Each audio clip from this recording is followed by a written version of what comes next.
Yeah, good morning everyone. This is my vlog.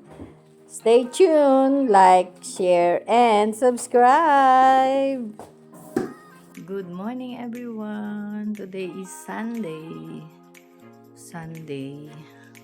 Mag-church tayo. Kaya time check is 7:10 na. So, I'm going everyone. Bye-bye. Magme-medyas pa ako. Hasta. See you later everyone sa church. Samahan niyo ko. Ayan, good morning everyone. Na ano yung palda ko sa aking shoe. Nasingit sa gitna ng hita. Okay everyone, good morning. Today is Sunday. I'm going to church. Suot ko yung ano ng anak ko. Yung jacket. OOTD of the day. Ayan. Ang lamig niya. Sinuot ko. Kasi nalabhan ko na to be. Tapos hinahanap ko yung asul. Tigalawa kami nito eh. Akin yung orange and brown. Tapos nung umalis ako, kinuha niya yung brown. And then ito, pinabili niya sa akin. Tapos yung blue, parang blue black yun eh. Hiningi rin niya sa akin. Kaya ayun everyone. Masarap kasing suot to. And then, isa pa may bulsa sa loob. Kaya, it's already 7:20. Ako, kailangan ano lang po ako ngayon. It takes 3 buses pala ako ngayon. Kasi from here doon sa Willisden Library 52 and then 452. Yan lang everyone. As usual, ito pa rin yung daan ko. Per service kami. Dito, nakakapag-service ako kasi walang alaga. I'm alone, yeah. Pero sa Pilipinas, since andun ang nanay at tatay ko, kaya kailangan prepared bago umalis. Kaya second service ako. Ayun, and then after service, fellowship. Everyone, nandito naman na tayo sa ugtol na naman ang lakad ko. Yan. Dito na tayo sa malapit sa simbahan. Malapit sa Battersea. Nearly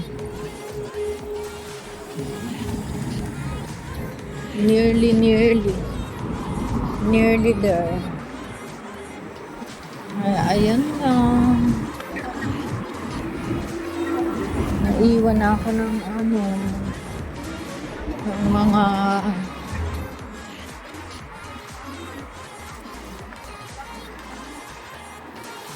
pero anong oras? Sakto. 8:20. Ayun everyone, mahangin pa rin Grabe. Mahangin. Taas natin yung aking cover natin yung leeg. Kasi yan. Mahangin. Sakit sa leeg. Ito yung pakita bus touristic yan. Yan yung dito. Bus tourist bus. Yung mga nagwa 1 day or 3 days tour dito sa UK. Madalas yun ang ginagamit nila. Ayan. Dito na ako sa Life Tabernacle. Ayan. Life Tabernacle United Pentecostal Church ba? Senior Pastor Reverend Leroy Francis. On Sunday, Sleeping Manna, 9:30 a.m. Sunday School, Family Service, 12. Tuesday, Wednesday, Fridays, meron silang pag Fridays live wire. Ayan. Yan everyone. At pasilip ko ang mga bulaklakis dito sa in front of the church. Ayan, bukas na ang gate. Ay. Bukas na ang gate ng church. Alam niyo na. Blessed be the Lord.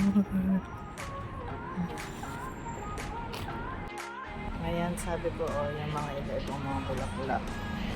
Meron ako mga gantong tanim sa Pilipinas. Ayan.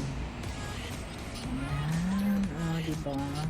Yan ang uso dito pag gantong summer.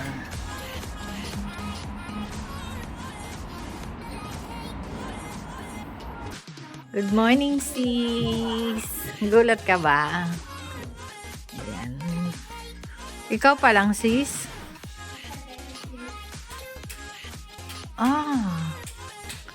Ayan po tayo. Let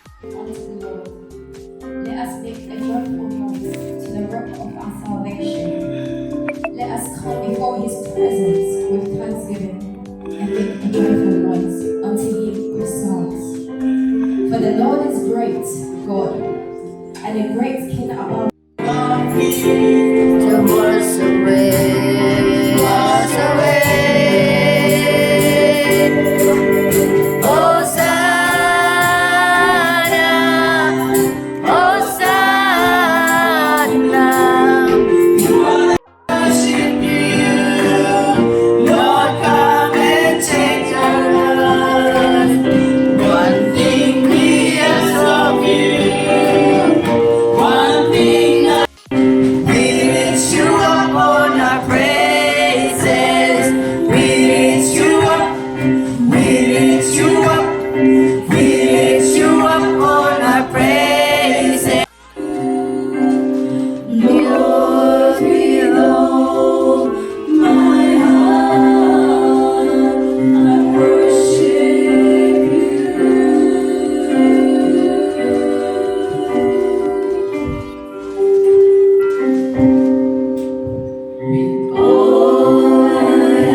And let's lift the servant of the Lord before God, amen. Let's lift the life of Sister Jenny right now before the Lord. That the Lord, and let's decree and declare that the Lord is your strength, hallelujah. He is working wonders right now. That He is the Prince of Peace in her life. That He is the everlasting Father, amen, hallelujah, in her life. That He is the mighty God right now, in her life right now, in the mighty name of Jesus, hallelujah.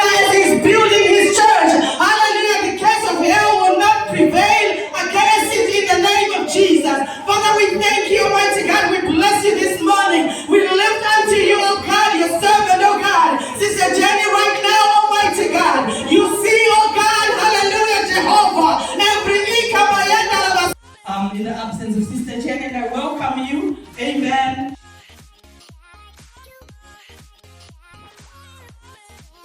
Every dark addiction starts to break, declaring there is hope and there is freedom. I speak Jesus.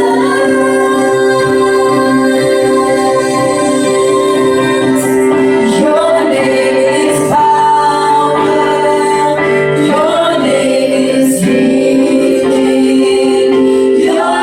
This morning to come and give us the word of the Lord that saith the Lord. Praise God says, let's open our hearts and let's receive what the Lord is going to release for us this morning. For I know He has a plan for us this morning. He has a word for us this morning. Praise God. God bless you, Sister Nana. bless you, everyone. So good to be in the house of the Lord. Amen. I came in this morning to be greeted by the spirit of prayer. So about God in our hearts. We will see the results in our lives if we do. For example, if we choose to guard our hearts or work at guarding our hearts, we will enjoy the peace of God. We will have a joyous life. But we have to work at it. We have to be intentional. We have to want to guard our hearts. We must know why we want to guard our hearts. Amen? And it's not just a set of God's rules.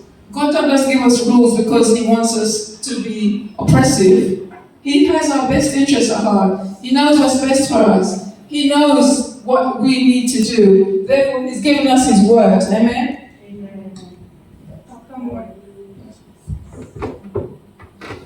If you are looking to guard your heart today, know it is possible. It shouldn't be a chore. It shouldn't be something we endure doing. It should be something we enjoy doing because we're seeking to please God. Amen? As Christians, guarding our hearts is not something that happens magically overnight.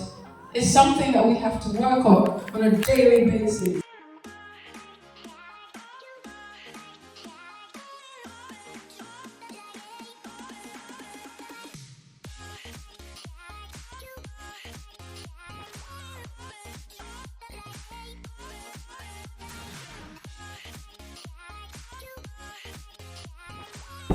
Hello everyone! Hello! Mahangin dito, super lumilipad. Pakita ko lang yung sinasabi ko sa inyo. Low tide. You know what low tide is? Yan low tide. Ayan, nagbibigyan sila. Lumilipad! Mahangin! Ayan everyone! Nahangin pati cellphone. Nadala ng hangin. Kita nyo ba lipadan yung kanilang mga palda Lakas ng hangin dito Kasi tabi ng seaside. Seaside kasi. Andito na ulit kami. Kay Pastora. Everyone, it's already 12:25. Thank you everyone.